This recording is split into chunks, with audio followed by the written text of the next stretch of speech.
And now I guess we do Poorlay. Thank you, Capo, for laughing immediately after.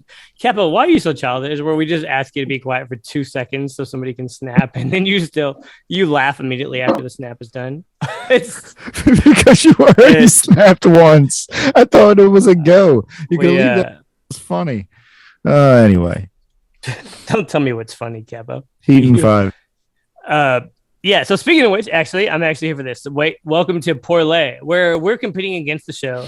I don't know how we're doing collectively, but individually, there's no way I'm not crushing this show because I'm just a pro. And I think Pac may have caught up last week. So, before we get into our bets, and those of y'all who don't know what Poorlay is we each give you a parlay bet.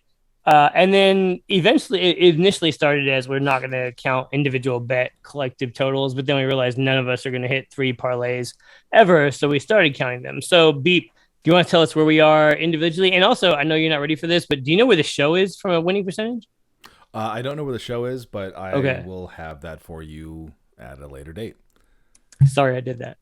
That's okay. Flem, you are actually tied with me. Okay. We're batting 500.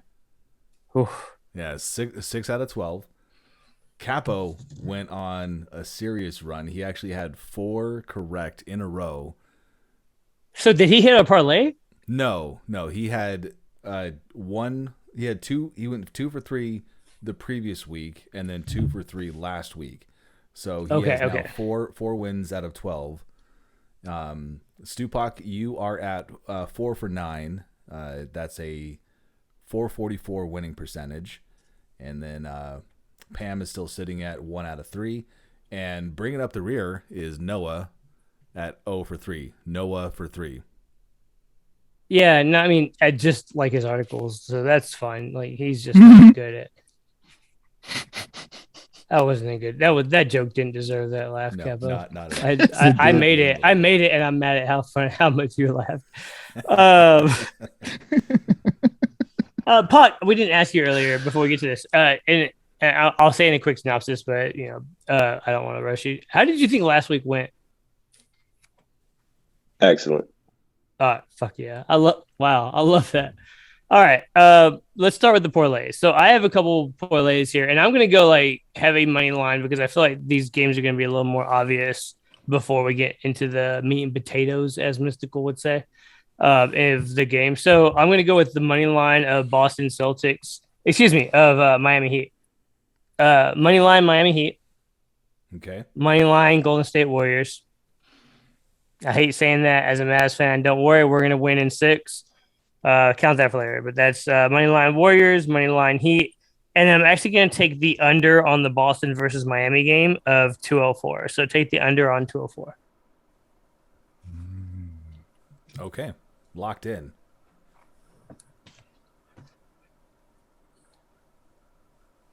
I'm going to take Yankees minus 1.5 on the run line.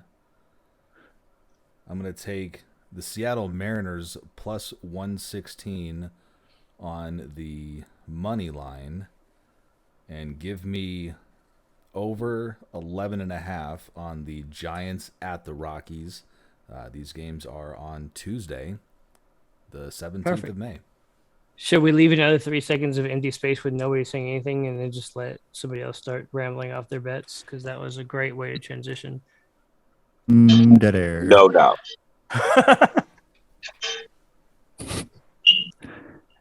All right, I got Al Horford. Yes, perfect.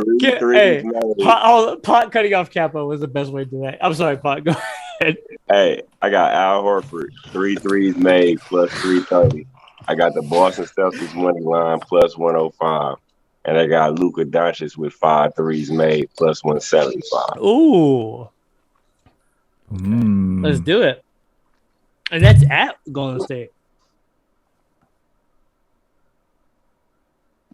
And on to Championship Sunday, fellas. Why? Why do you peak like that? Why? Championship Sunday. It's my fake sportscaster witty voice, I guess. Anyway, we are going Man City to lose. So that is Aston Villa, straight up win.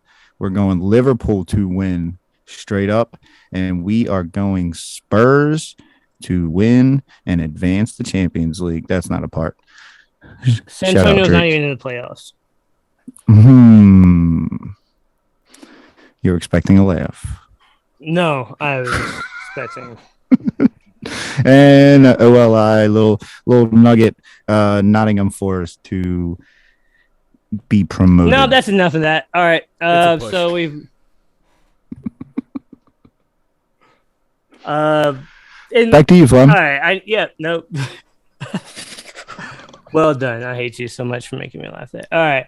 The criticism, the empty space between me and Beep, although it is Beep's fault. It wasn't meant for Beep. It was just meant for generally me for just leaving it out there. So Beep, I saw your disappointment because I feel like you're the only person here that would care about that. I think the rest of us would find it funny. And so it wasn't meant for you. It was just meant for I said something and I was like, all right, I guess I should have followed it up. And then, you know what? Never mind. It's your fault. All right. So it's a poorly executed.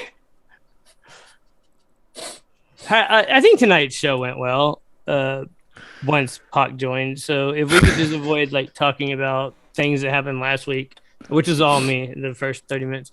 Good show, y'all. I hope y'all listen to post game. Sorry it hasn't been as consistently the same people, but I think as long as you get these three voices that have been joining me, you're usually getting the value that is what we expect from this. So other than that, enjoy the nonsense that I assume you don't listen to that gets released between now and then on post game. And I don't know. I don't think I ever heard any backlash from the other podcast that pretended to be us and then is just way less original or creative in any platform that they've ever existed. So until then, see you next week.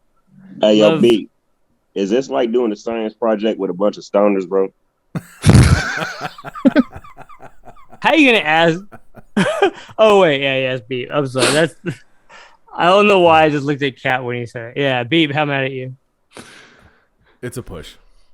Thanks for listening to this episode of Lour After Hours. You can always reach us on Twitter at Lour After Hours or Instagram at Lour After Hours.